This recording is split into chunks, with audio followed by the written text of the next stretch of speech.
I've had many leading experts on this show, including Matthew Walker, and they've all said the same thing about sleep. They've said it's the biggest positive investment you can make in your own performance. You can have the best strategy in the world, but if you're consistently tired, poor decision-making will follow and eventually cause other things to fail in your life. So if you're looking to optimize your recovery, you should start looking at what you're sleeping on. Our sponsor, Helix, makes high-quality mattresses tailored to your body. It doesn't matter if you run hot, sleep on your side, or need something firm. Helix has a mattress for you. And I asked them recently to send one to a member of my team, and Juan received it. And we travel a lot, so when he's home, quality sleep really matters. And he told me he's getting the best sleep of his life. And the data backs it up, with 82% of people in a Helix study saying they saw an increase in their deep sleep. And with a 120-night trial, you've got 4 months to prove it to yourself. You can get 27% off at helixsleep.com/diary. That's helixsleep.com/diary. If you're running a business, people have probably told you to use AI or get left behind. And I get that urgency. Still, AI doesn't fix a messy business. It exposes one, because AI can only work with the information it can see. So if you ask AI something about your business, about stock or sales or customers or about your team, that information needs to be connected to the AI to be useful. That's the idea behind NetSuite by Oracle, the sponsor of this episode. NetSuite is the AI-powered business management suite that securely connects your financials, your inventory, your commerce, your HR, and your CRM into a single source of truth. And with NetSuite Next, AI is built into that connected system. It can surface useful insights, help with routine work, and let you ask questions about your business in plain English. For the first time ever, you can try NetSuite Next for free if your business is generating 7 figures or more. Just go to netsuite.ai/Bartlett. That's netsuite.ai/Bartlett. How did they create high standards at Old Trafford? Because I want to create high standards in my team and within my life. You must now know that there's certain fundamental things that matter and a lot of shit that doesn't. What are the things that matter? If people in 10, 20 years say, that's Rio played for Man United, I haven't really done what I'm here to do.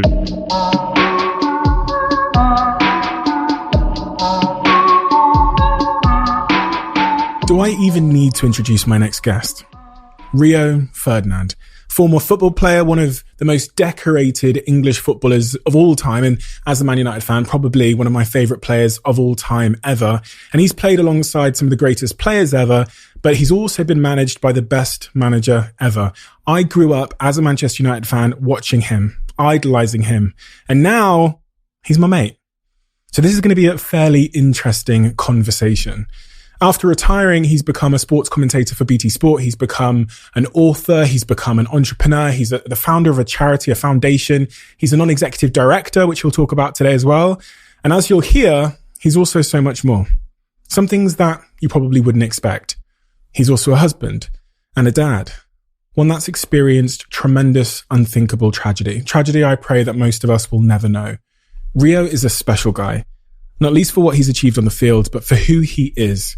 And today, you're going to find out who he actually is, the philosophy to life that he swears by, and the culture required to win in an ambitious career, but also the culture required to win in your personal life. Without further ado, I'm Stephen Bartlett, and this is the Diary of a CEO. I hope nobody's listening, but if you are, then please keep this to yourself.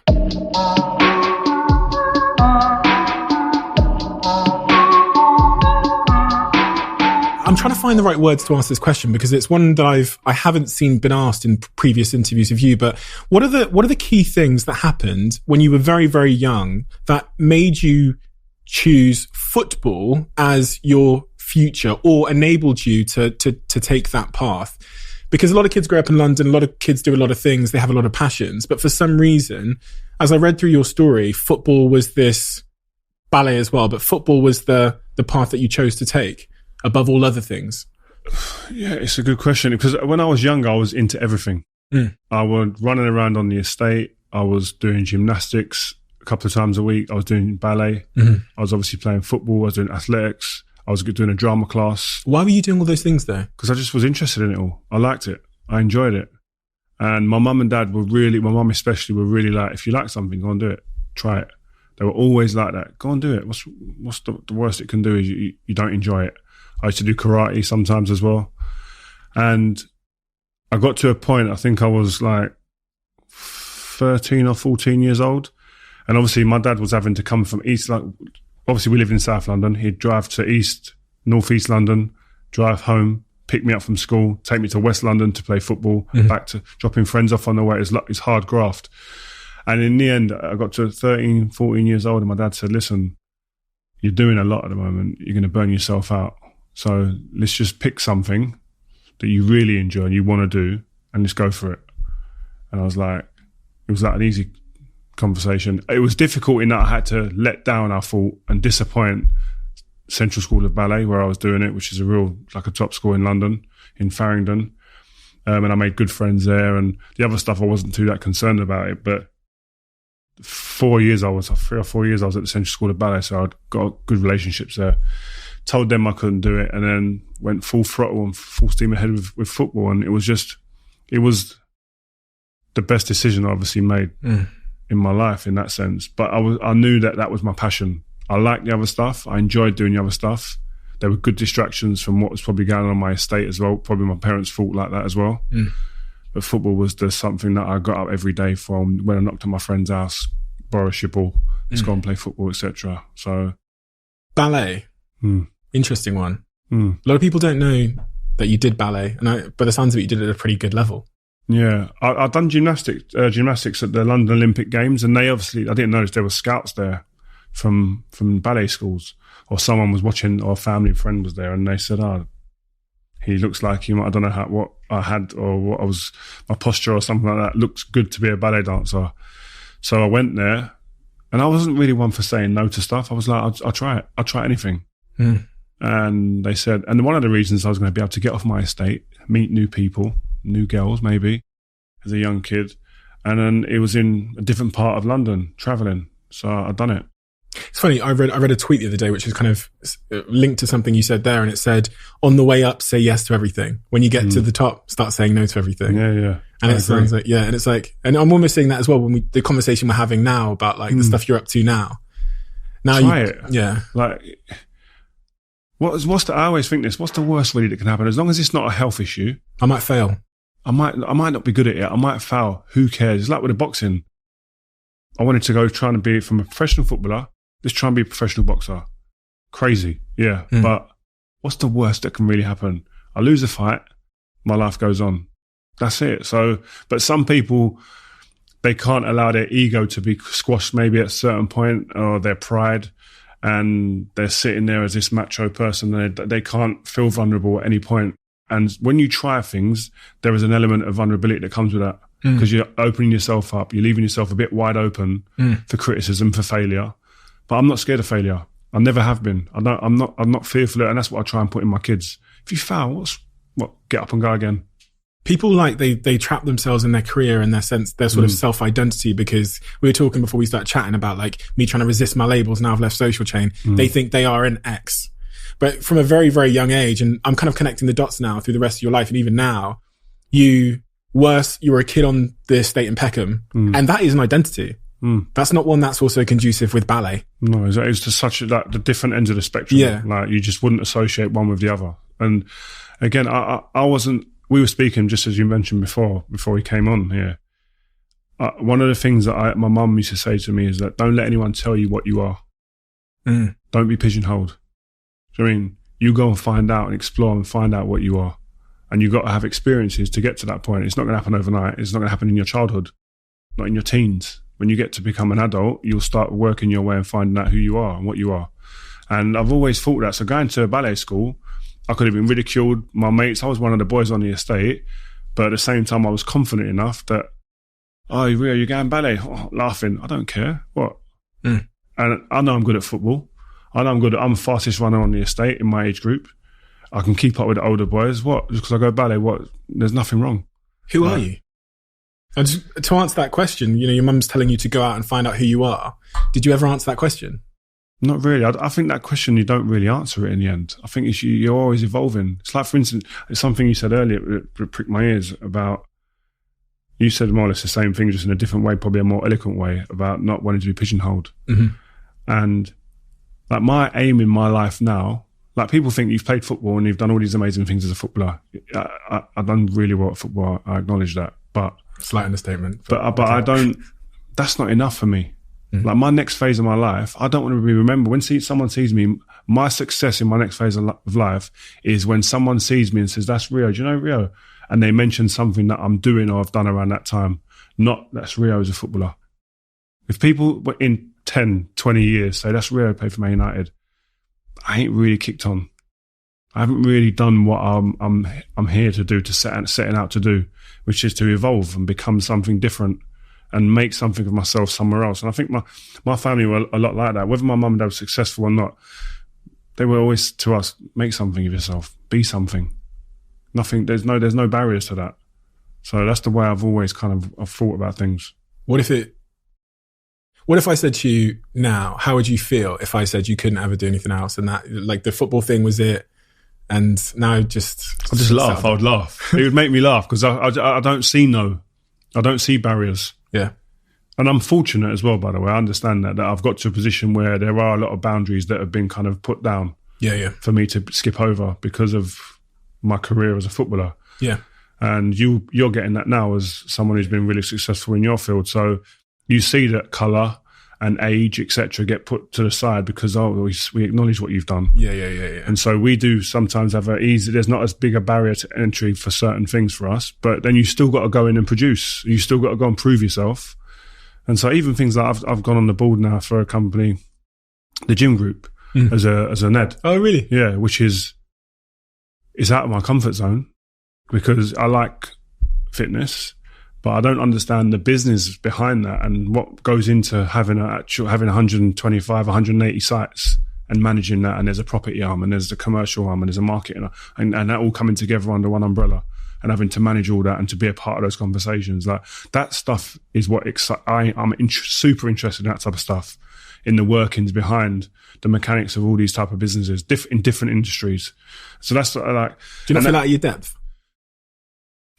Yeah, but I always find something what I can cling on to that I just try and find something within a conversation that would allow me to gain confidence through talking in that conversation. Do you know what I mean? Whether I might not understand everything, and when the conversation's finished and the laptop's closed, I'll be somewhere looking and finding out I didn't understand that. I'll call that person back, or I'll call someone on that call just to clear up a few things I haven't quite grasped.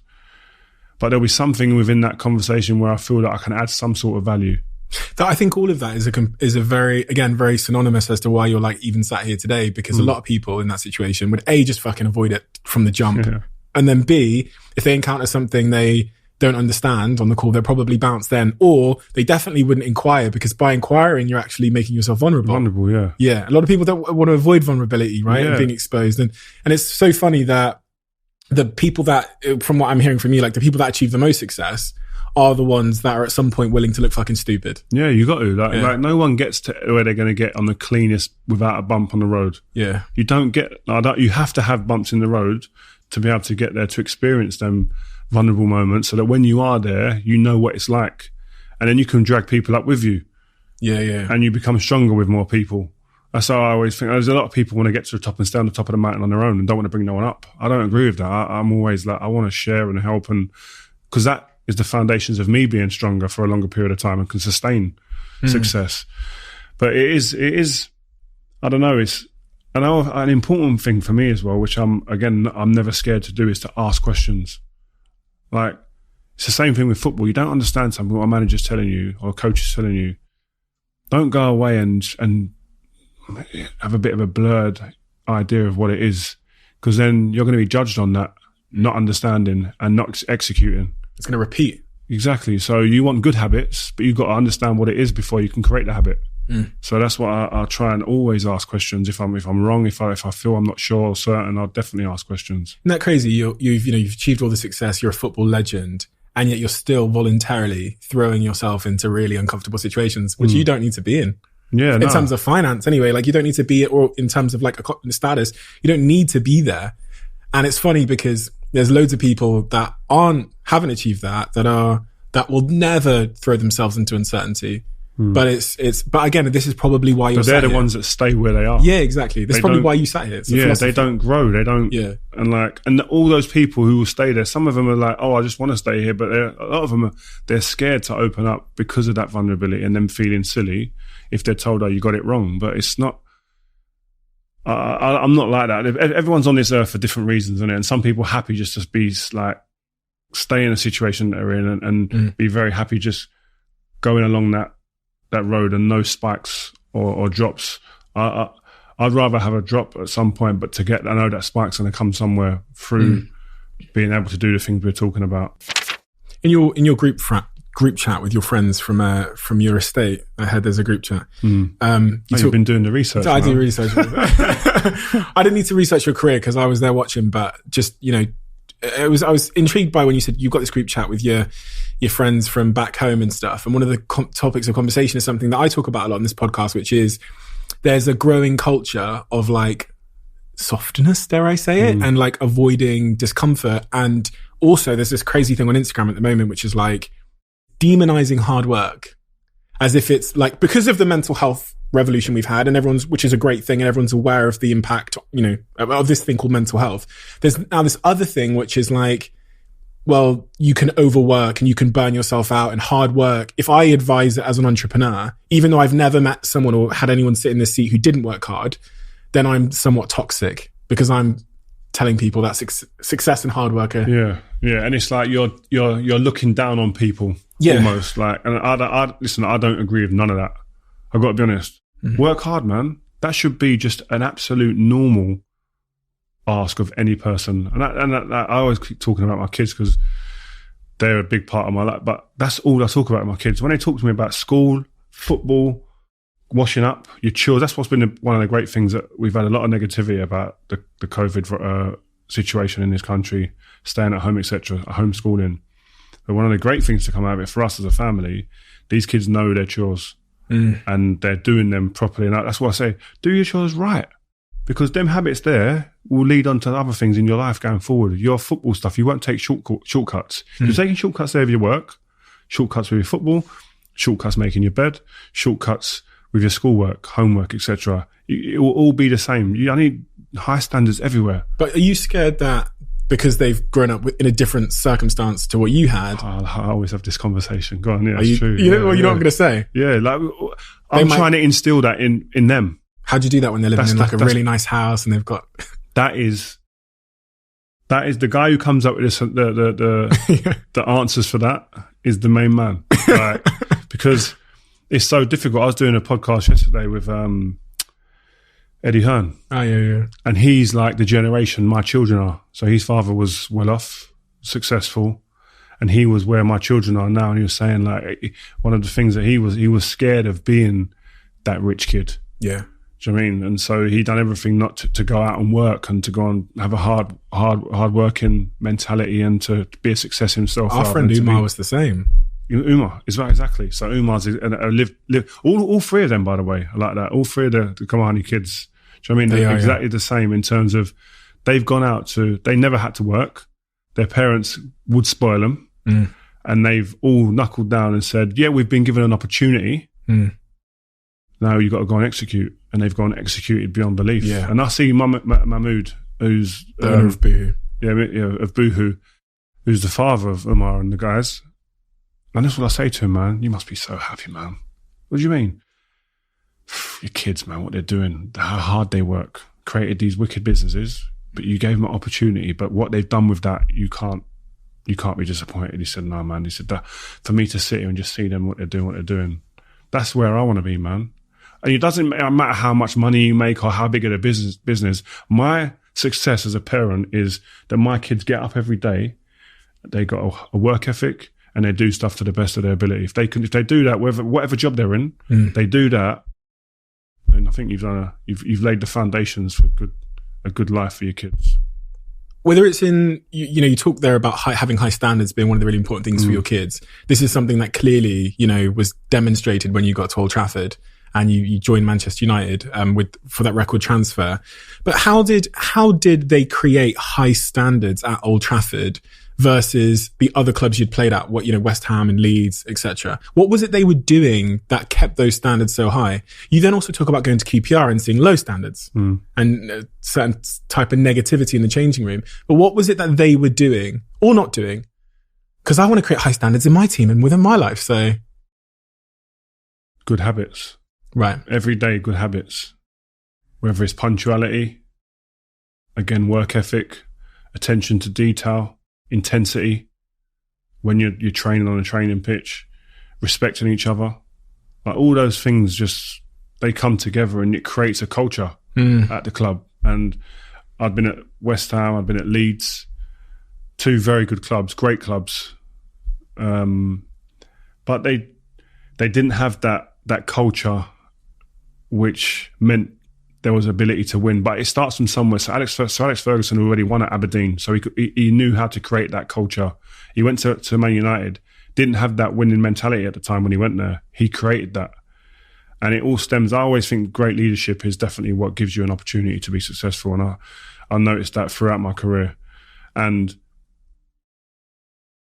when you've set the foundations and you've created that culture, you don't, as a leader, have to be there every day in that sense. He was at the training ground every day. How many times do you think he came into our changing room? No idea. You wouldn't feel one hand. Really? No, never came in the change room. In the training ground. We're there every day.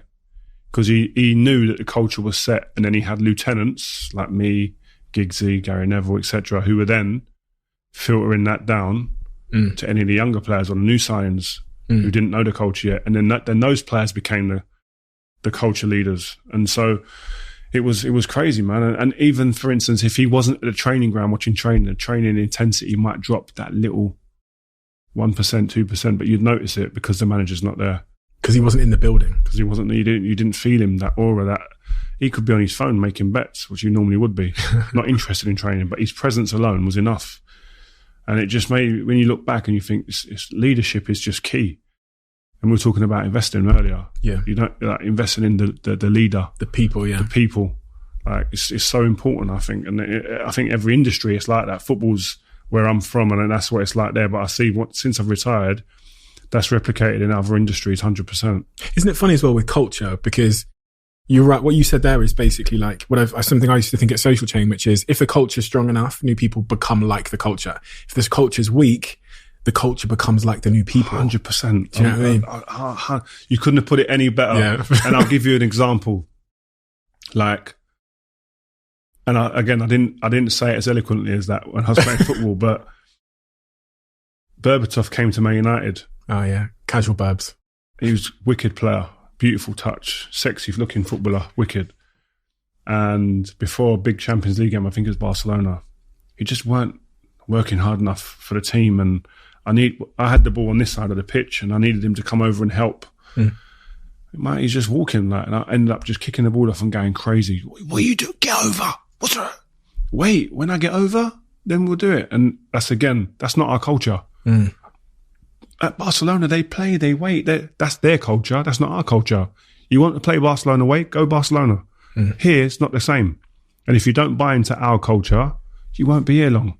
And that's the way it was at United. If you came and you weren't you didn't buy into the culture and immerse yourself in it and become part of the fabric of the place, you weren't there more than a year or two. Or you definitely wasn't an integral member of that squad. And so it was definitely, like you say, the culture is just, you have to become part of that culture that you go into if it's strong enough. You see this in business, it's crazy. I feel like the perspective you've got from being in that changing room and understand, because it's the same principles in business. Yeah. It was the same at Social Chain and when we grew the company, and I realised that I had to be like... Did you drive that? 100%. And it got to the point where what you've described is people would understand who we were without us having to say, and you would have your disciples basically introducing new people to the company and going, that's not a Social Chain thing to do. Yeah. And we'd get that all the time. You'd say, people in the office would go, and for example, and the other point I was going to say is, when the culture's that strong, it's so easy to see when someone doesn't fit or they don't stand out. We had, someone start on their first day at Social Chain and they were doing their initiation, and then at the end of the initiation, they did 2 middle fingers and then walked back to their desk. I said, go get him. We fired him. He's gone. First day at social chain. And then the second instance and it sends a message to the team because I never knew, it was instinctive to me. I said, that's not a social chain person, get them out. There was another instance where we had a girl join who someone had hired, and they told me that she used to like bully people at her last place and she had like a really bad attitude and stuff. And actually two of the guys in our team said, oh yeah, we used to work with her and she was a bit of a bully. So, I remember having the conversation and I said, you can't, in a very, very nice way, I said, she can't be here tomorrow because that's not who we are here. And my team were like, but we need her for this client. We need her for this project. I was uncompromising. I said, no, we're not having her here. I don't care if we lose the job. I used to say to my team, I can't have my name attached to a culture like where we have people in it who are like that. So she's gone today. We'll figure it out. If we lose the client, whatever.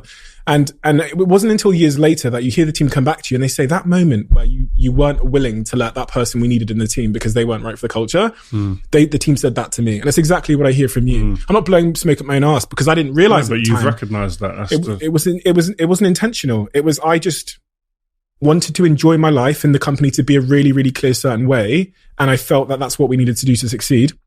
And in hindsight, and as you say it to me, I'm like, oh yeah, it was being unnegotiable, right? Yeah, and that's what Sir Alex Ferguson was great at. If he saw something that was going to be detrimental to the culture of the club, it was out. That was a non-negotiable. Even if you needed them. So you look at Roy Keane. Was the captain, was the leader. The rules have been broken, you're gone. David Peckham, peak of his powers. Going out of a Spice Girl. Bringing all sorts of eyeballs to the football club, making it an international play. See you later. Jaap Stam, the best centre-half in the world at the time, said something about some of the players in a book or something. Goodbye. Ruud van Nistelrooy, the best number 9 in the world at the time. Goodbye. Like, if you don't fit the culture and you don't adhere to the rules that are there, good night. And we'll move on and we'll build around other people. It's crazy. It's like, and at the time you sit there and you think, Bex, you can't sell Bex, man. Jesus, who's going to come in? Like, it's like number 7 sells all the shirts. Like, everyone loves him. Everywhere we go, Bex is like a Beatles. Like, crazy. Same with Ruud van Nistelrooy. You're thinking, how are we going to score goals now, man? Who's going to score us the goals?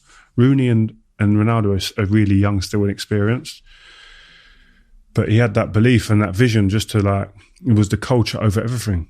No one's bigger than the club. No one's bigger than the club. Yeah, it's so true, man.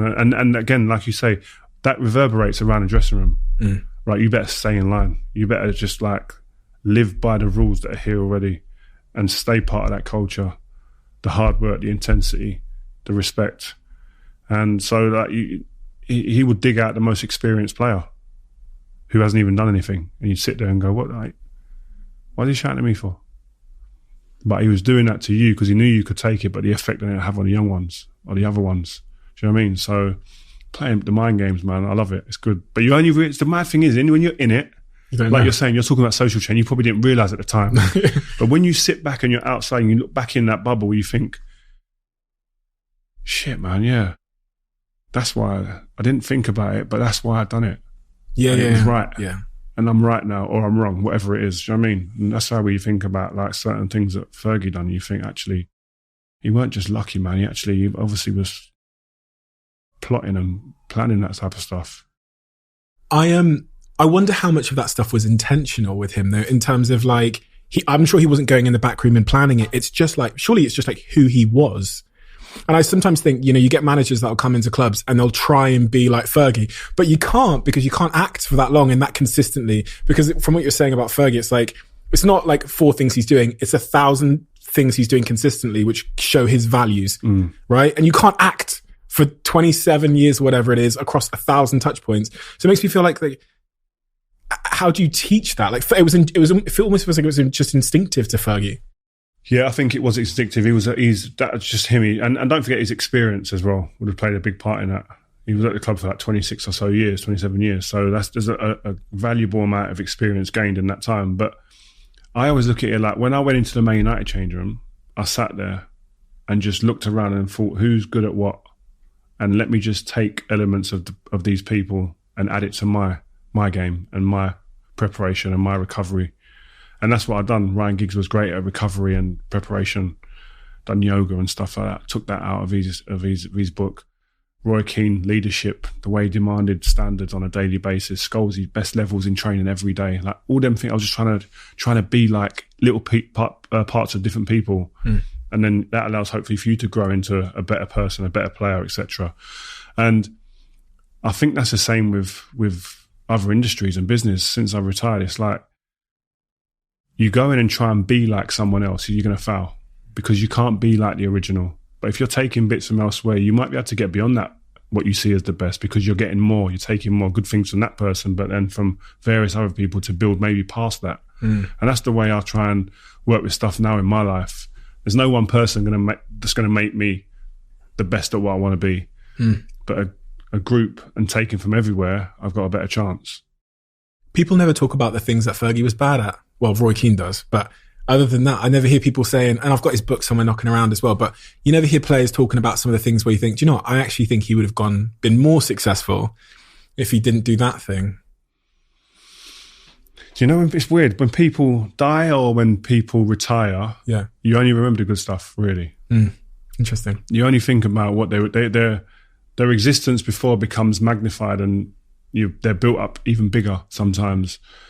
And Fergie, I think that's with him as well, because you don't think. I can think of instances or tactics he got wrong. That's easy to find, but he'd always make stuff right. It was weird, like even for instance the anti-racism stuff. And the situation, I saw a documentary my brother done. Yeah. So he won a couple of awards actually yesterday. I saw it in your story as well. Yeah, so he, the situation happened with him and John Terry, and I decided not to wear during that period, once a year, all the teams are given T-shirts, show racism the red card or kick racism out, one of the campaigns. I wasn't willing to wear it because I didn't believe that they supported enough during that time. So I said, I'm not wearing it. He went crazy, fined me. I was like, we ended up winning the game, which was okay, which was lucky. But the next day I went into his office to just try and explain to him why I hadn't worn the T-shirt. And to be fair, he said, you know what, I understand. And I'm sorry for the way I reacted. But like stuff like that, he might make a mistake or he'd done that wrong, but he'd always rectify it. He'd always come back round. He'd get you back round somehow. And because he was just like he knew how to deal with people. He knew how to treat people to get the best out of them for what his main goal was. How'd you teach that? I don't know, man. That's I think that's something that's inside. Being able to deal with people, read people, treat your team. Do you know what I mean? So that they're running through brick walls for you. Because he'd come in a room and he'd say to you, you're not playing. And you'd want to scream and you'd be like, blood will be boiling. But he'd leave the room and you go into the change room and you're sitting in there geeing everyone up. Come on, boys. Not sulking. Because he's told you Tuesday you're playing because I need you for that game. You've missed this one. This is a big game, but you're going to play on Tuesday. Like normally you miss a game, you want to go home and cry about it. Do you know what I mean? But he's managed to build you back up. And that's man management. And in any industry, that's like a massive part of, again, the culture, but maintaining and sustaining a successful company or a successful football club. You need to be able to build people, pick them up, knock them down sometimes, but be able to keep them on that track with you. The contradiction I hear within like the story you recount of Sir Alex versus the one I see in the newspapers is you hear about the, kicking the football boot at Peckham and this guy who in the sidelines looks like he's out of control.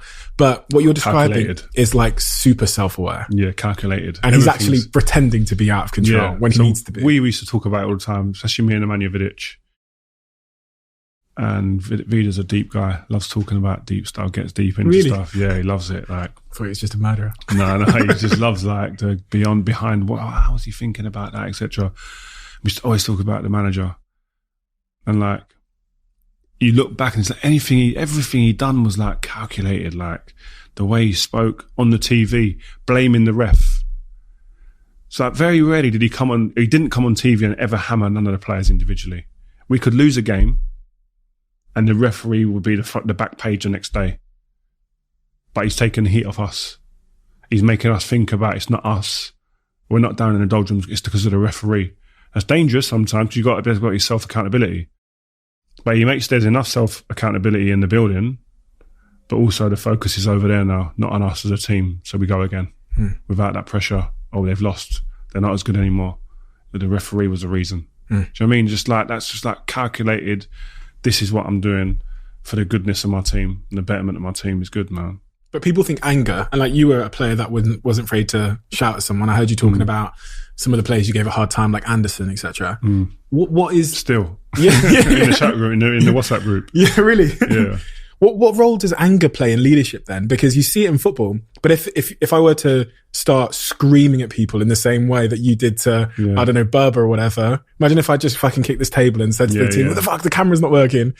I'd be cancelled. Everyone would walk out. Yeah. I talk about this with my missus quite a lot now. We like some of the stuff that when we're talking about memories and whatnot and how we spoke to so-and-so or what's happening in the change room would never happen in the office. Because it's like you say, it's like that relationship's over.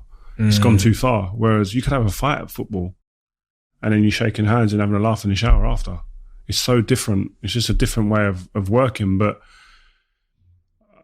I think it's understanding people. I don't think you treat any two people the same in that sense. Like it's, the blanket treatment, I don't think is the best way to treat a team, because everyone's different. Everyone takes advice differently. Everyone takes criticism differently. So you've got to be able to pick the right people to be able to shout at. To pick the right people, you've got to get an arm round. And that's about, as again, a manager, a captain, knowing that team, knowing that the players individually. All this coming into work and ghosting everybody is mad. I don't get it. I don't think you can create that environment for success if you're going to come in and not know nobody. And that's another one of Sir Alex's great traits, is that he knew everything about everyone. Like if my granddad was in hospital once. Met my granddad probably twice in the players' lounge after a game. Knew my granddad's favourite drink, brandy. A flower was turned up at my mum's house. Do you know what I mean? It's like that stuff there. Then people are coming to work for you every day after stuff like that. It's little things, little details. Not any time out of your diary, really. His PA's probably done it all, but his name's at the bottom. It's like big. It's little percentages like that are just a key.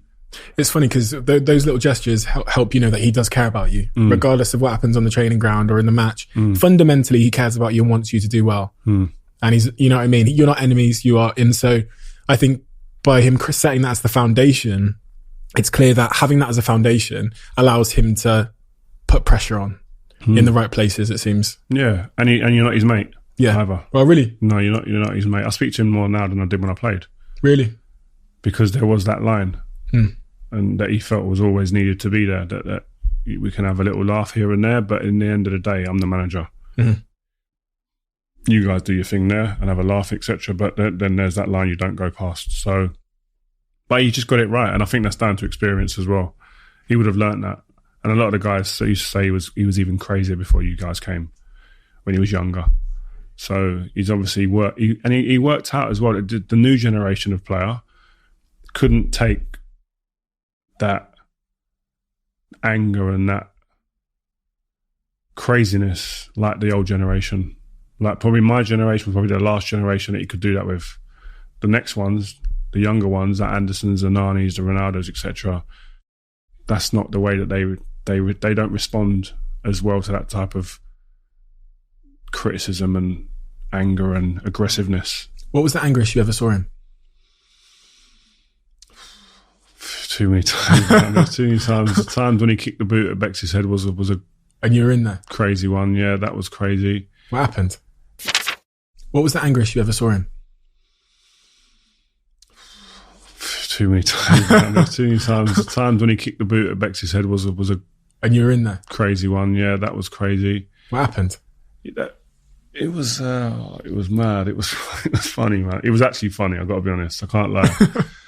But the manager he kicked the boot in anger because he asked Bex to do something tactically that he didn't carry out. And he booted and listen, anybody, I don't care what Ronaldo's playing today or Messi, wouldn't have hit the target the way he hit the target. It was so clean. And the ball went in slow-mo like bang.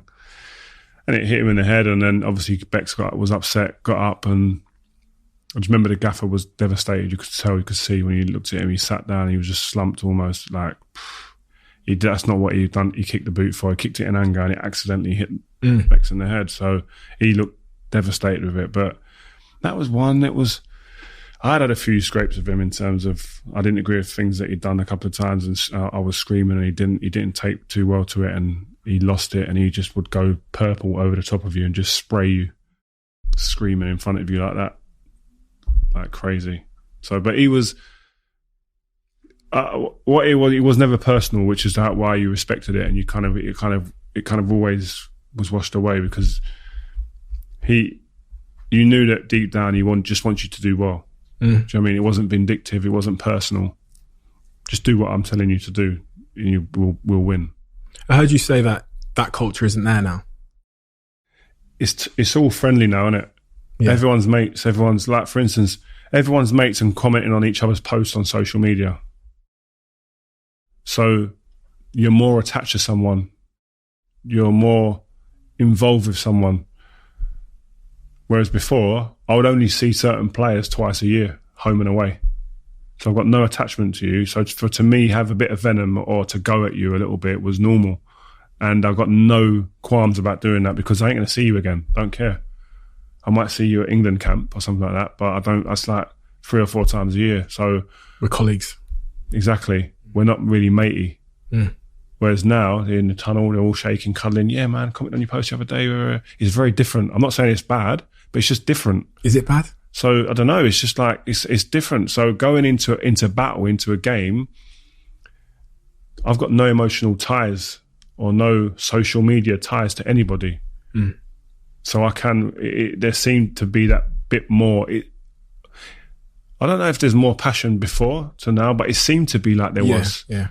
And I think all of this stuff with social media makes it a bit more fluffy, and people are hugging and shaking hands and whatnot now because they've spoken or had a message or liked a post.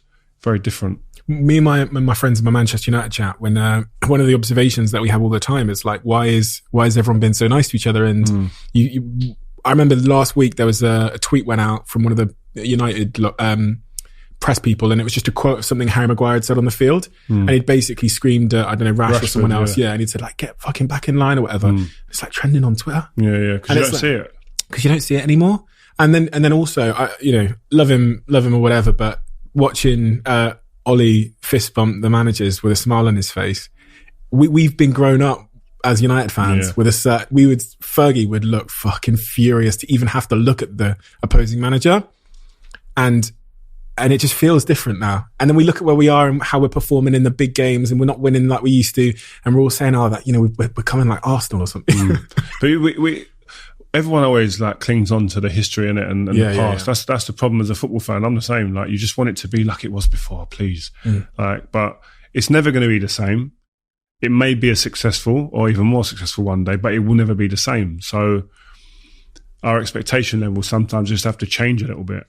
But yeah, I mean, again, like, it was coming in anyway, because, like, for instance, I remember Gerard Piqué hugging and fist pumping, etc., in the tunnel with Fabregas.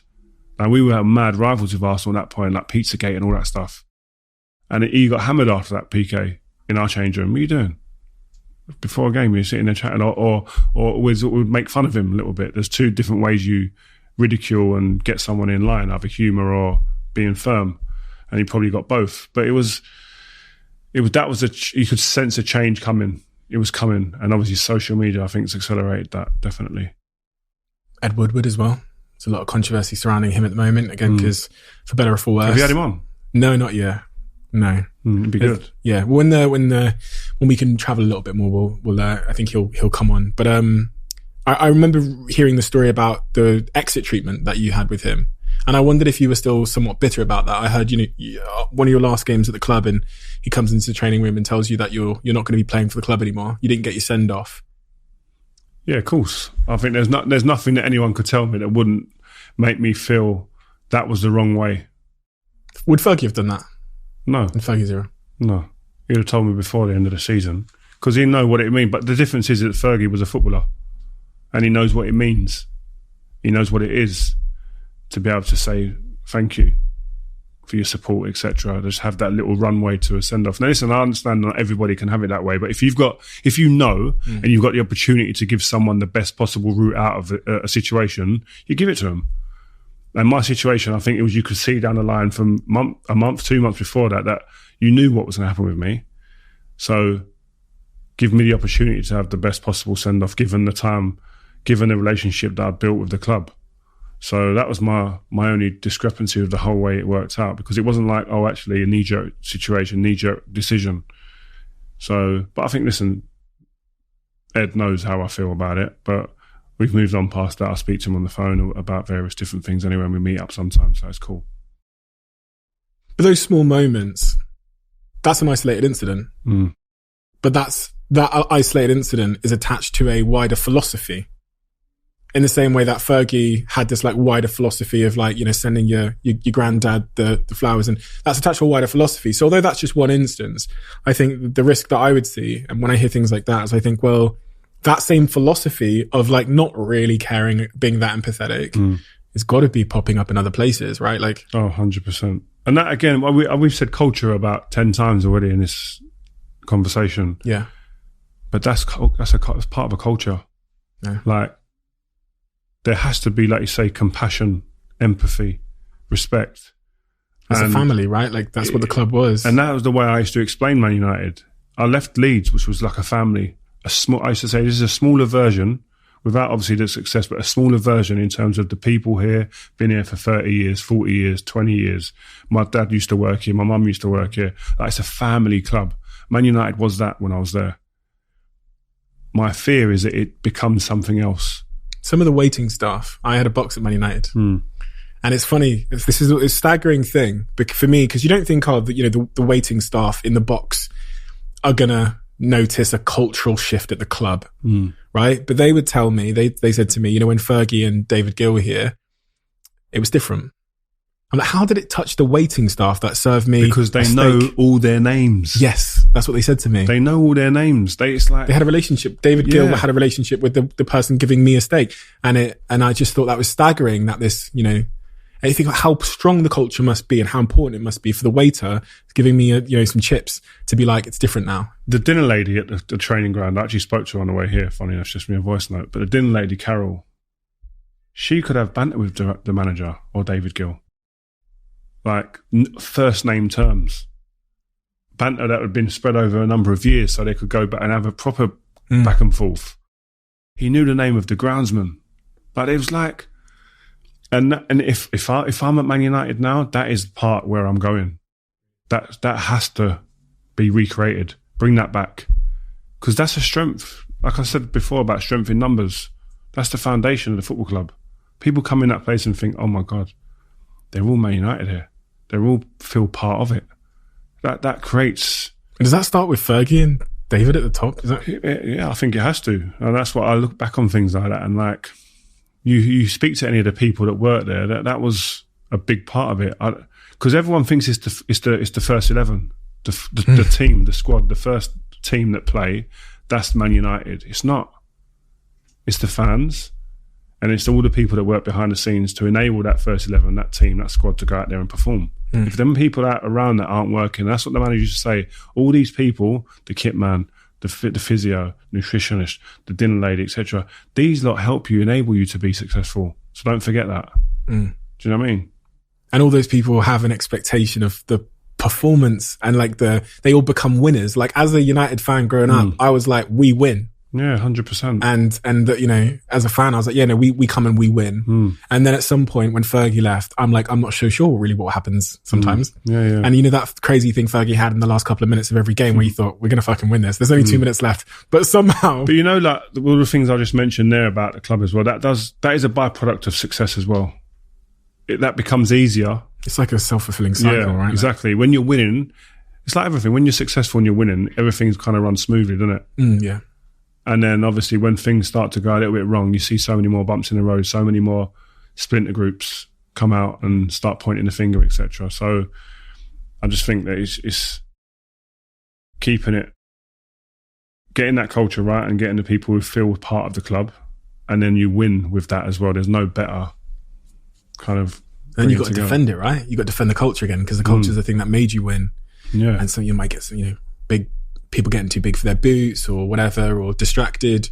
And then Fergie's just got this great reputation of defending that culture. as the most important thing. And people say, why did he win? How did he win for 20 odd years? No one else has managed to do that in the modern era. And it's just that. But it's I always put it down to as well things like dedication, desire. Like he was always the first in the training ground. I used to try and beat him to get in the training ground sometimes. Take my kids to school and get there. Like we used to start at like 9:30. You have to be in at 9:30. I used to get in sometimes at 8:00, and his car's there already. Last to leave most of the time. That's again, that goes back to the point I was saying about showing your kids rather than telling them. Be early. Just be there. You're there. Then they know. He's always there. You can't be late. Why are you late? The manager's here. He's been 26 years, and he's early every day, and you're not. He's obviously prepping. Like you don't do your prep work in the gym. Why? I remember Roy Keane called a meeting because he thought that the young players weren't doing the extras. But why are you going home before that experienced player there? Is that what he said to them? Yeah, when you're on the start of the ladder. So he called an actual meeting? Yeah, so that he just said to the lads, listen, go, like after training, all come in, or before training, all come in the change room. And everyone sat down and he was like, listen, I've got to say it because I'm seeing it every day and it ain't good for the club. Some of you young boys, I'm seeing you, and some even the older, the players that are a little bit older than that, but how can you be going home before him? He's doing extras, working outside, or he goes in the gym, or before training, I see so-and-so doing that, and you're just messing about in the canteen or something like that. It's valuable time. Don't miss it. Short career, things like that. But that's again the manager allowing people to manage a changing room, and that's how it was there. You had people that managed a change room, and you had the manager that oversaw it all. What was the difference between some players that arrive at Manchester United and ultimately end up reaching their potential, and then some that don't? And there's been a lot of well written about players that never reach their potential. Was there a commonality that you saw that made it? Because I'm like Gary Neville. I'm like, he wasn't the most. I like the guy. He's actually managed me once in this charity game. I like the guy, but he didn't strike me as the most naturally talented player. Hard work, but So and then hard work, dedication, attention to detail, application on a daily basis. Like this is the thing. A lot of people think I've worked hard for 2 weeks and I haven't got any rewards out of it. The manager's still not playing me. I'll give up. No, that's got to be. We were talking before, a lifestyle. Hard work every day is a lifestyle. That should be like the standard. That's the standard that is here, and you've got to be at that every day. There's none of this taking your foot off the pedal because it's difficult. Well, Carlos Queiroz said to me, you can't just switch it on and off. Like that mentality, that intensity, the dedication, the hard work on a daily. But you can't just go, I'll work hard on Monday to Wednesday, Thursday, Friday, I'll just chill, and then Saturday, switch it on again. Habits. Lifestyle all the time like that. So when it comes to match time, it's not a big shift because your body can't deal with that. Your mind can't deal with that. If it's normalised, this is normal on a Saturday, 3:00, 60,000 people screaming, 100 million people around the world. That's not pressure. I do this every day. One of the alienating things when people might hear you talk and they think, oh, well, almost intimidating. It's like, well, Rio's mentality is just so fucking disciplined and he's got it now. And no, I did. Listen, I weren't perfect. This is what I was going to ask. It's tell me how you weren't perfect. Yeah, I weren't perfect. It took me a long time to start understanding your body, understanding your mindset and my state of mind had to be at tip top condition, both mentally and physically on a game day. And at West Ham, I didn't have it. Leeds, I didn't have it because I was inconsistent. I trained hard. But then I'd be going out every other night. I'd go out 4 or 5 times a week. Parties. Pissed. Like West Ham, I don't remember a lot of results or certain things when people say, well, what about that game when you... I actually can't remember. I used to go out and get pissed so often. And then I got to Man United and I just was surrounded by people that had won and I was desperate to win. So what do you do to win? I'm going to copy off him like we spoke about before. And then you become part of that. And then you realise that none of these lot are going out all the time. So if I'm going to go out and continue that lifestyle I had before, my levels are obviously always going to be a bit below these guys because you can't sustain that. You're always working at from a lower standpoint. So I changed that. And listen, I still made mistakes, but my intentions and my desire was to always be as good as I could be. I wanted to be better than Vidic. John Terry, Sol Campbell. I need to be the best. When people talk about the best centre-back, I need to be the first name on their lips. So what can I do? I was like obsessed with it. Do you know what I mean? And why? The lads wouldn't have probably known how obsessed I was with it, because I would never show that really. But inside, the thought that someone else is a better centre-back than me used to, like, it would eat away at me. Why? Because pride, ego. We all got egos. You want to be the best. And I was never ashamed of myself to feel like that. I'll say that I didn't say it at the time because etiquette, it's not the thing to do. In American sports, they do it. They talk like that, which I wish we was more. Because naturally, I'm that type of person. I would say it. I think I'm the best in it. So I don't care. Like, I would say now, I thought I was the best centre-back. But I just wanted to be the best. Whether I was or not, it's for other people to decide. But that was always my intention. You and Vidic, partnership. A lot of my friends at the moment, I swear I'm a big fan of Harry Maguire and what he does, mainly because from what I hear, he's one of the only leaders in the back line, like, you know, always shouting. What was it that made you and Vidic so successful as a partnership? Because my friends, they'd do anything to have you guys back. What was it about you two? Because you're known as, in my opinion, the best centre-back partnership we've ever had. That's why I'm here, because I knew you'd say that. I appreciate that, man. I don't know, man. He had attributes that just complemented mine and vice versa. He wanted to go and attack every ball. Okay. When the ball got kicked in the skies, he just saw one thing, and that was the ball. And he was better at that than me. Okay. But I read stuff and would clean up around all of that, and was more of, I don't know, I read the game probably a little bit different to him. And but at the same time, I was capable of going up and winning the ball. And then he'd do that with me.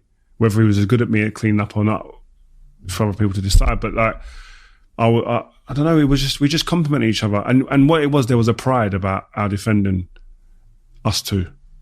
So you see a lot of people, it's like me. I'm the best. I want to be the best, which is true. But the overriding factor of me wanting to be the best is that we don't concede and we're a partnership. I got your back. And that's what we used to say before a game. Vida, you go up, I'm behind you, don't worry. When I go up, you're behind me, yeah? That's all it was all the time. You challenge, I'm behind you, don't worry. Just go for the ball, go for the man, take the man and the ball. I'm here if it goes wrong. And it's that having that sense of security for each other. There was a chant, Vidic's chant about him being a bit of a murderer. Yeah, crazy. How did he feel about that? And like, yeah, he's quite an unassuming guy. He's really he's not really taken or by anything. Right. They say that about me? Oh, cool, it's good. Not bad. Not bad. And then carries on with life. Like, he's really just chilled, man. He's so different to what he's like on the pitch. Just a chill guy. He's an intense guy, to be fair. Intense. And some players may have found him at times quite moody at times and just really like in with what he's doing because he's so intense. And he would really like to think about a lot of stuff and probably overthink certain situations. But I got on really well with him. He's one of my closest guys at Man United when I was there.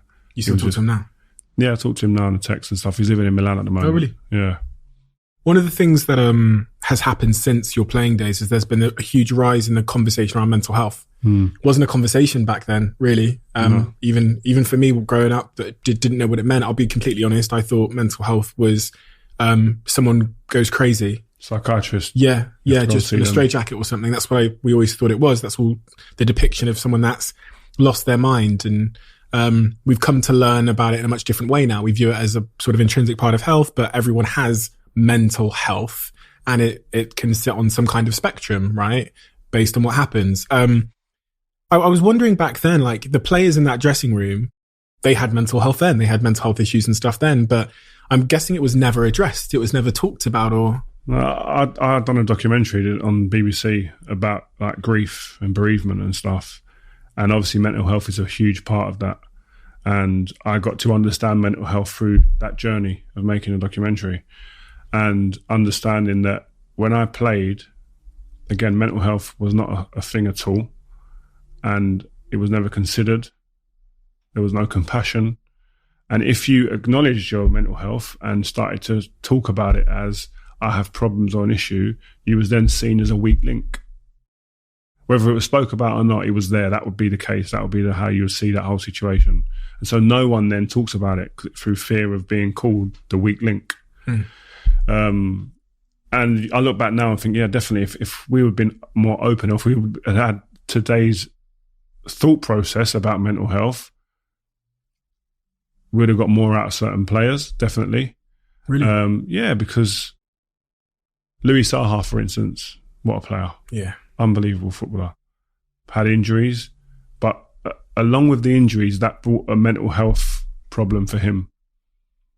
And like a bit depressed and down and whatnot, because he felt he was letting everyone down. That's what you feel when you're injured. You feel you're letting your teammates down.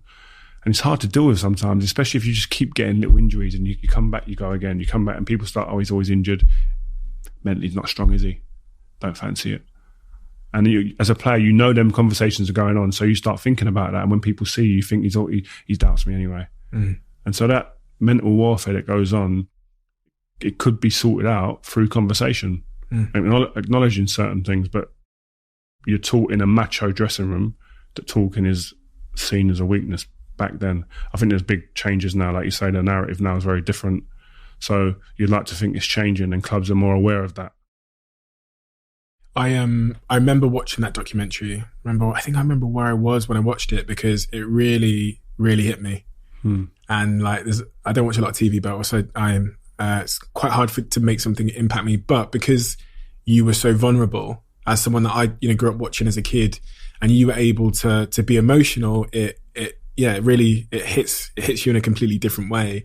Tell me about your thought process, why you wanted to do that, because I'm betting it wasn't easy, right? No, it was crazy. It was hard, man. But it was mainly for my kids, if I'm honest, and for everyone else, because I wanted obviously my kids lost their mum. So again, it's like it goes back to that same point. You can't just keep telling them. Sometimes it'd be nice to have something you can just show them, and that speaks for itself, and is visual as well. And so they get a clear idea of where we're all at, where we was at, and how we've got to this point of hopefully a little bit of healing. And on that journey, we realised, actually, we're going to help a lot of people here. So many more than just selfishly our own family. So it became like a real positive journey for us in that sense of working out what it means to talk, to communicate your feelings, how much benefit that is to you as an individual, but also other people. Working on relationships and how it can change a relationship when you are talking. And so, again, it was a difficult journey because you've got to open up, like you say, show that vulnerable side to you. And again, that's probably, again, that's how we started the conversation. I wasn't scared to do that. It was a difficult situation, but I weren't scared of doing that because I knew at the end of the day, my kids are going to benefit from this. And however this journey goes, I'm willing to be a part of it for that one reason. And then when it was finished, and we won a BAFTA in the end with it, and wow. The great part of it is that you walk down the street or you go down the aisle in Sainsbury's or where Tesco's, wherever it is, and an old age lady or a man come up to you, you know what, the tear in the eye or something like that, and the throat's all croaky, and I watched your programme. I've never spoken before, really. You helped me. That stuff, that's the reward that you get from something like that I didn't anticipate. And you, one of the things you said when I was, hearing you talk about mental health, and really I guess the crux of the documentary is that the healing comes from opening up and communicating. And in fact, you might never get over what happened, and you don't necessarily need to, but it's like when you take it out from the closet in the back part of your mind, because you were talking about compartmentalizing it a lot, and that was how you were handling it at first. And I think a lot of the data shows that when you try and compartmentalize grief or trauma, but it comes at you in other ways, right? And it jumps out, and you get bad habits. You fall into holes that you never knew were ever possible to go down, and then to get back out of them it becomes like almost an impossible journey. So it was, and that's how I probably would have been with a lot of stuff in my life before. You just compartmentalize it, you put it over there, you don't think about it, but you've never dealt with it. You've never got that situation out and unpacked it and then used it to bring some sort of positivity to your life. People don't want to open it though. No, because it's scary. Yeah. Vulnerable. And today I'd rather just get through today than unpack that stuff and have to go through that stuff. I have to go through them feelings, them emotions, have to have that hurt a little bit again. But we said it to the kids all the time, like sometimes crying is such a relief sometimes, and the weight off it that goes off your shoulder sometimes when you do release that emotion is crazy. You can't really put it into words what it feels like at times, that you've had them moments where you felt really down or you're missing someone, and then you have a little bit of emotional time on your own or with friends or with family or whatever it is, and then there's a smile immediately comes sometimes out of the back of it because you feel I actually feel better now, and you move on, you carry on with your day. But it's that type of situation that we've kind of been through. It's never gone, but you learn how to deal with things that bit better all the time. What are some of the sort of techniques you use to try when you do feel down, or you feel like there's something playing on your mind and stuff, and you might be getting a bit anxious about something? Is there anything that you've learned from your experiences that helps you in those moments, like outside of talking, or strategies? Or is there one of the things that I've started doing, this might sound really strange, is so what will happen with me is something will be playing on my mind, and I try and tell myself, you can deal with that, you're fine, whatever. And then 3 hours later in the shower and you're still thinking about it, and I know that it's going to harm me if I don't address it. So I will literally, this sounds like fucking bonkers, first time I've ever said this, I'll literally say it out loud. And I have this weird conversation with myself where I say, Steve, you're feeling, I'll go literally, you're feeling like this because of this and this.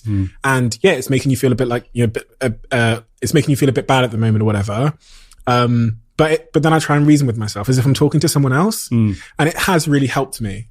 But it makes me feel like a nutter. Yeah, I understand 100% what you're saying. But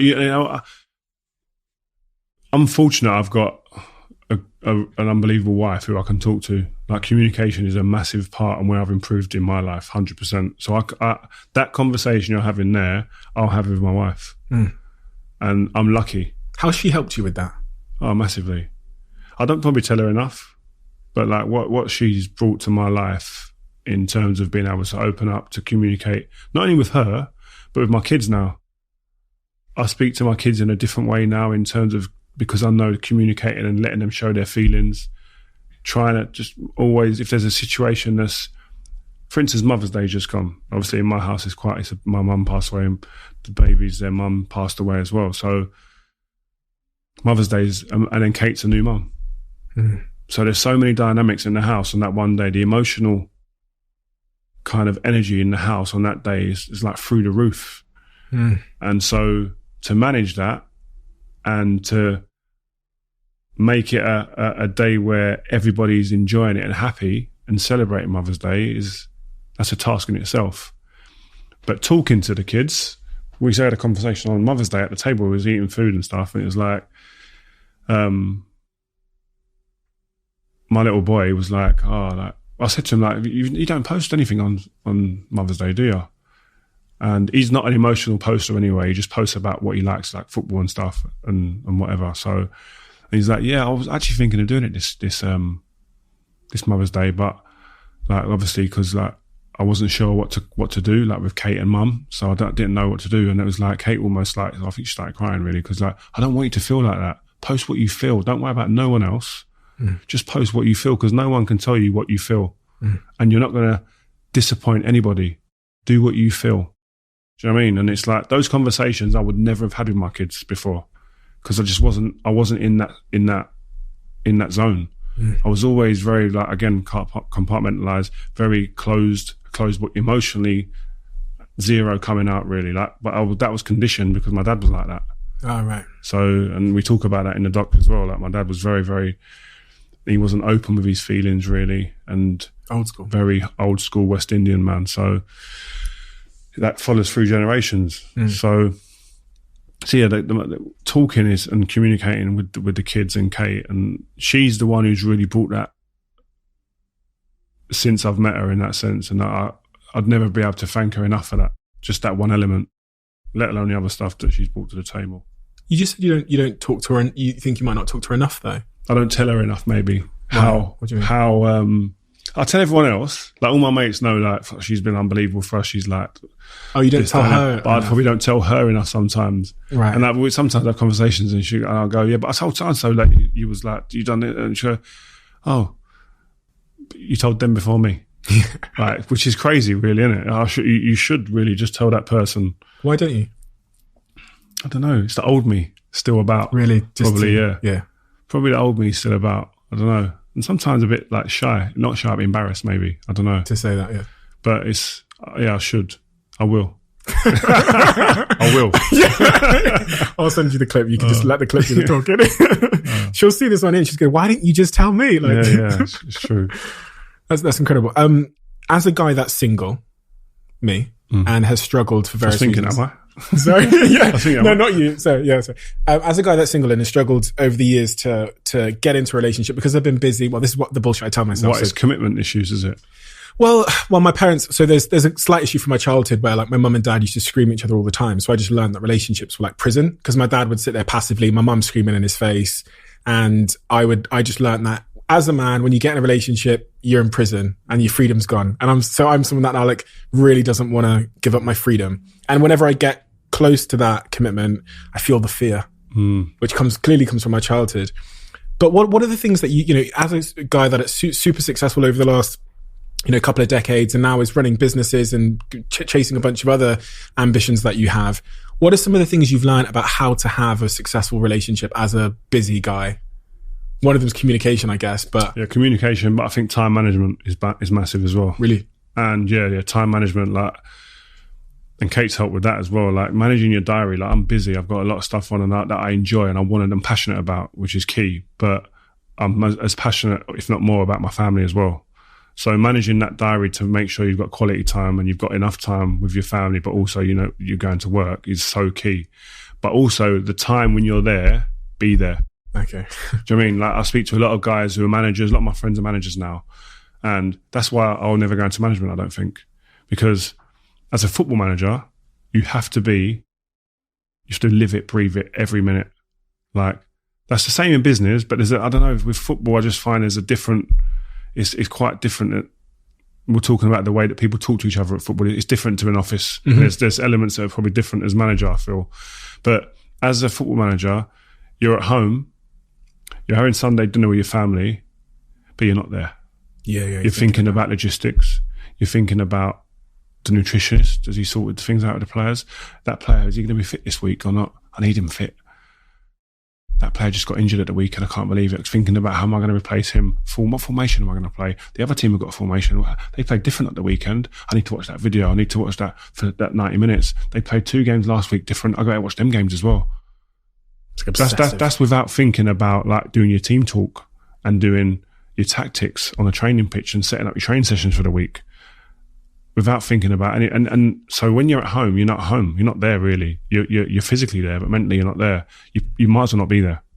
So I never wanted to get in that position, especially given what we've been through. So I just kind of wrote that off as being something I'll do because of that reason.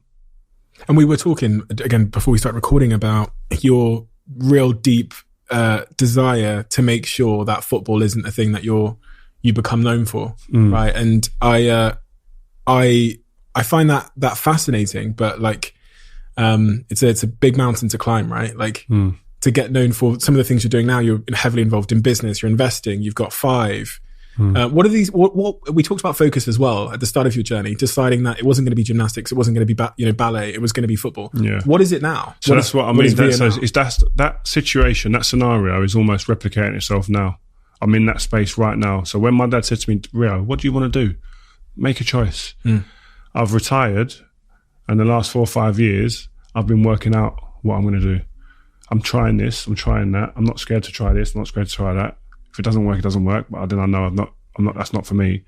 And I'm kind of getting to a place now where I'm starting to drill down and focus on a couple of different spheres. What are those spheres? To go down.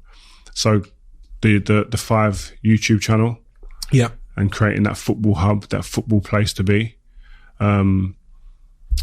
My foundation, which goes into communities and gets kids that from disadvantaged backgrounds, gives them the opportunity to get an education and then the opportunity to get into work, through the relationships with a few of the commercial companies that I've built relationships with over the years. What else? The management company, football management company. So we've got managers and players, past and present, that we manage, probably about 85, 95 players, that's one of my passions. And I get to mentor players within that, which is the best bit for me. Where, so for instance, England player Michael Keane, Ben Godfrey, Mason Holgate, the Murphy twins, even Chris Wilder I speak to as well. But I get to mentor these players. Nice. Who I can have some sort of effect given the experience that I've gained over the years. So to have played that little role in a lot of these guys, and I do that with the Premier League players and nationals, to players that are from lower leagues or just starting on the journey who haven't made it yet, who are 17, 18 years old. So I get great kicks out of stuff like that as well. Do you know which path you're going to take? I don't know. I'd love to be able to do all, but I know it's not possible to be super successful spreading yourself thin like that. So I will eventually go, this is me. It's funny because when I speak to you, and I've spoken to you, and obviously all my punditry stuff that I of do course, as well, yeah, which is a given. Yeah. When I spoke to you last time, when we met a year or two ago, we were standing in the sea for about an hour, I think, talking. Do you remember that in Dubai? Standing. Yeah. I was talking about the other time where like I came to like roughly where you live. You came to Social Chain one time. Yeah. I came to where you lived, and then I forgot the Dubai time. Yeah. But every single time when I speak, you look at me in a certain way, and I can see it. You're like listening and then you start asking questions around certain things, and you're very, very, very, very curious. And I've noticed this. I feel it when I start talking. You look at me like this. Umar does the same thing. Yeah. Because you're another. You do a lot of stuff. You're doing this. You got a book coming out. You're investing. You know what I mean? You've been a part of a company that was valued at £200+ million.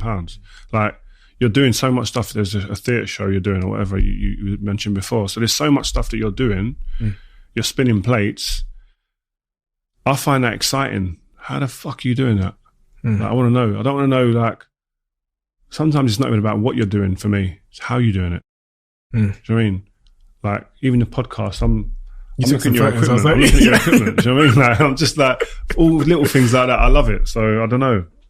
I've got a curious mind in that sense, definitely. When I was young, I was curious to find out what nightclubs look like inside. I mean, that's all I wanted to do, was find out. I want to get in nightclubs. That's what I don't want at West Ham. Yeah. Do you know what I mean? You're a young player just coming up in the Premier League, get invited to everything. I was curious. I mean, but that's for the wrong reasons. You've lived this crazy life, right? You've lived a life that me as a young kid growing up in Devon and Plymouth, I was, watching my tiny little 1-foot TV with my three brothers sat there. That was the life that I wanted to lead. And you've gone through that journey. You've now come out the other end and you're doing all this other crazy stuff. As you look back on the span of your career, you must now know that there's certain fundamental things that matter and a lot of shit that doesn't. What are the things that matter? You must now know that there's certain fundamental things that matter and a lot of shit that doesn't. What are the things that matter? Because I'm a little bit earlier on, so I'm still figuring out some of these things. I'm like, oh, look, money. This is interesting. Like health, man. Really? Health is the biggest thing. Because when you're healthy, you're so happy. We spoke about it before. Like, confidence, it breeds. How happy you are, and it energizes you. But if you're not healthy, it can be devastating. So health is a massive thing, which I didn't consider for many years, probably till we hit that bad patch in our lives. I took it for granted. I mean, the pandemic now has been another. And the pandemic is an absolute, like, if you wasn't awake then, you are awoken now to health. And what does that mean for you in terms of staying healthy now? Well, we spoke about it before in terms of like, what does health mean to it's passing it on to the next generation of kids, my own kids first and foremost, but then like to kids to understand that going to the gym and just like in and out, little fads here and there, health kicks here and there isn't at me.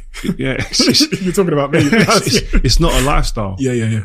Like, and we've got friends that we both know who are like that as well, and you've been like that before. Yeah. It's not the way. It's not healthy for starters, but up here it just leaves you're always chasing something, Whereas when you get a consistency with your lifestyle and your healthy lifestyle, there's like almost like an exhale, like, oh, actually, I get it now. And it's not a drain on your life. It becomes something that adds value to your life in the end. And I think that's something to try and transfer that over to this next generation of kids is, I think, a key way. And this pandemic is something that I think can accelerate that, and it will accelerate that because, like I said, I'm on the board at the gym group now, and trying to get people to understand and get back into coming into gyms is a massive push. It's a key part. And how do you do that? Because it's not only the importance of a spreadsheet, it's actually you're doing something that's going to help people now and prevent illnesses from being healthy a lot of the time. And help their mental health, which people... Yeah, that's what I'm saying. People think it's just physical. Yeah. It's not. Like, I go in the gym and that hour is unbelievable 3-4 times a week because you're on your own or with a partner or a PT, whatever it is. And some of your best ideas or best flushing of things is there. All my ideas. Do you know what I mean? Yeah. It's like because you're having that time alone and you're getting to sit and not think about anything else but your reps or whatever it is, and then actually, bang, something hits you. Shit. That's for later. That's one. I'll go back to that. It's unbelievable. It unlocks so much. It does, yeah. It's my I said, so now every day at 9 p.m, every single day without fail, I go to the gym. And regardless of how busy I am here, which is always too busy, every day the team say they know that at a certain time I get up and I go to the gym every single day without fail. And it's you see it as, okay, well, I'm trying to get muscles. It's like, no, that's where I think of ideas. So health. And I'm really happy that you said that because I've had that revelation in the last year. And I think making health cool, thank you, making health cool again would help more parts of society than we realize. Especially guys that are looking for a sense of purpose in their life, you know? Yeah, definitely. I think that, and it's again, that's the pandemic as well, maybe created a lot more health conscious people. And it's just the ways in which they're going to work out now is going to be key. And even my kids are the same. Like I say to them, I don't want to have to come home and tell you to work out. You should want to work out. Just do it. And then sometimes I might be driving somewhere and all of a sudden one of the boys or my little girl, they're running somewhere. Nice. And that's like, for me, that's a success. That's what I want to see. Do you know what I mean? Because I'm not forcing them to do it. If they're doing it off their own back now, this could be like their lifestyle for the rest of their life, that they're healthy, living healthy, understand what it means. So, and my two boys want to be footballers as well. So It's important for them to be physically active. As a dad that was a football legend, what do you do to help a son that wants to be a football player get there? Pray.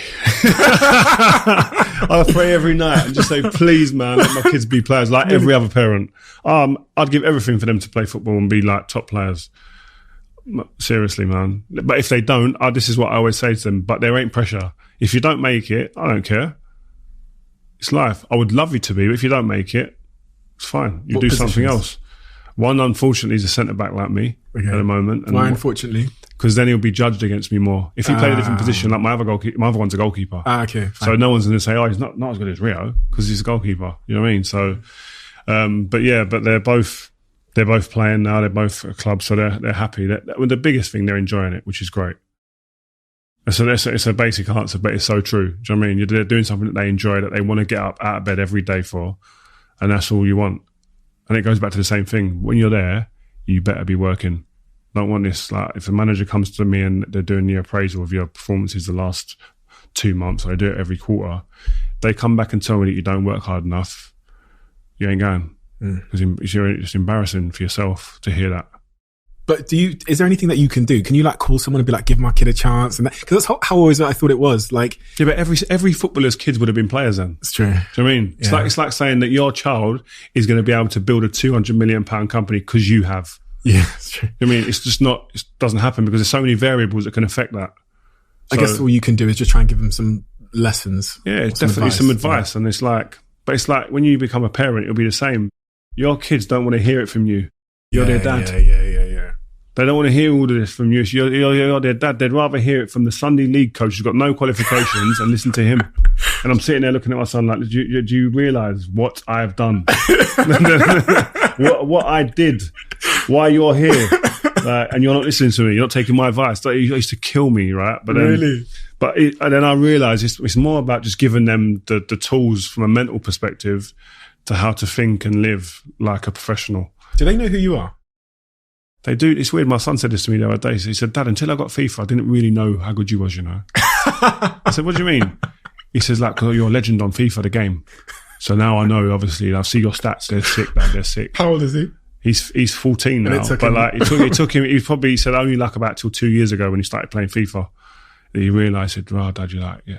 And before that, they was looking at me like I was just any man, like any guy. Like, and I say to them, like, yeah, and one of my sons used to go, yeah, but Dad, you really know that though, seriously. I just go, what's this guy saying? Like, what are you talking about? I made you, bro. Like, he was like, but that's how they were, because they were just oblivious to it. And a lot of players I've spoke to, and I asked them, did your kid know that you were like a top player? Not really, they don't. Really? Yeah.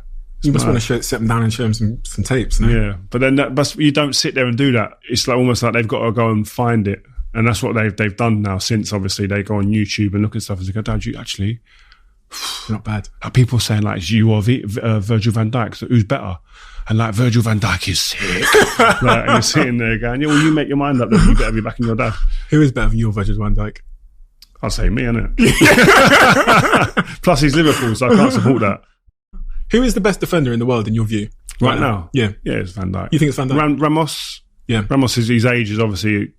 It works against him, but Ramos, in terms of influence, in the last 7 or 8 years, has been the standout because he's been a monster. Scored over 100 goals, you know, centre back. Really? In his career, yeah, crazy. But Van Dijk, the last 2 years, has been the best. Yeah, Liverpool aren't having a good time at the moment. It's been fun. I'm not gutted. I'm not gutted. It's the best that we've got some Liverpool fans in here, and I tell you what, I've made the most of this. Oh, it's a beautiful thing. Every day. I'm like watching the games that I didn't care before. I'm like sat there watching the games like I'm watching a United final. Popcorn, like, just like that. Oh, and then I'll text them, oh, you've just conceded. What's the excuse today? Oh, no fans, all that nonsense. No players got an injury. Yeah, heard it all. You said that you're happy now. Happiest you've felt in a long time. Yeah. Yeah, definitely. Like, my face didn't actually say it, did it? Sorry? My face didn't say that. No, your face looked No, I'm the happiest I've been, man. It's just because, I don't know, I've got 4 healthy children. Now I've got a newborn just come. Yeah. A wife. Nearly forgot. Who does everything, who's brilliant. Family, friends. Yeah, man, it's just... And business is going well as well. And I can see stuff happening and evolving. Like, you can feel stuff happening. Do you know what I mean? You must have felt that with some of the stuff that you do. You feel you get onto something and you think momentum a little bit. The momentum starts coming. You can see it building. So I'm in a good place, man. I'm really happy. What do you want? What do you mean? What I want? Purposefully ambiguous. Like, what do you want? When you think about what you want now, what is it? I just want to be part of something that people go, whoa. That's the shit. Like, that's how they've done that. Fair play, well played. That's what I want. Why? Because that's how I've always been. You play football, first and foremost, I want it to be a success. Before that, obviously. But that recognition, I think we all have a little bit in us that you want that recognition. Whether it's from your friends, your close network of people, family, or outside that. Like, why as a football player did you buy the paper? Or do you go online? What number's beside your name? If you got a 4 out of 10, that paper's getting thrown away. You get a 9 or 10 out of 10, 8 out of 10. Well, you're looking for that recognition. And I think we've all got a little bit in that. Like, why do you say well done to your team, one of your members of your team? Because you know that person will feed off of that recognition. So I'm not ashamed to say that. I'm definitely like that as well. Well, thank you so much for coming today. It means a lot. And you're an incredibly inspiring guy. Like, and I have no doubt that you're gonna find that thing and it's gonna become just as successful as everything else you've done in your life, because you've got the philosophical attributes that are conducive with success. Like, you're not someone that got lucky. You've clearly got a mindset that is conducive with success. And especially when you talk about how curious you are with things. When I say it, I mean it. Like, the way you look at me when I talk about something that, like, if I talk about something that's maybe a little bit outside of your realm of experience, you might as well have pen and paper in the hand, because that's the facial expression, right? Yeah, I've got notepads at home. It's going in. Really? Yeah. So Umar, who I referenced in the podcast, is the CEO of Pretty Little Thing. And he was always the same. And he said to me, he was like, I'd get 16-year-olds in this office and I'd be like, tell me about TikTok. And he just sits there and studies them. He doesn't know about it. He knows about it. But he will know through them. And he'll learn. And he used to say to me, I'm a sponge. So Mahmood and Umar would invite me to the office, sometimes 4 days a week. And I'd just sit in the office and they'd just ask me questions. And then you'd see them just sort of changing their strategy a little bit on social media, etc. And, their record speaks for itself. But yeah, you've been a huge inspiration for me for many, many years as a leader, as a guy. I didn't know you before, a couple of years ago when we met, and the guy you are and the leader you are is tremendously inspiring. You're a good guy, and you're incredibly inspiring as well. So thank you for making the time today. And you inspire me now as well. So it's kind of, it works both ways. So I appreciate you. Appreciate you, brother. Thank you. Cool, man. Thanks.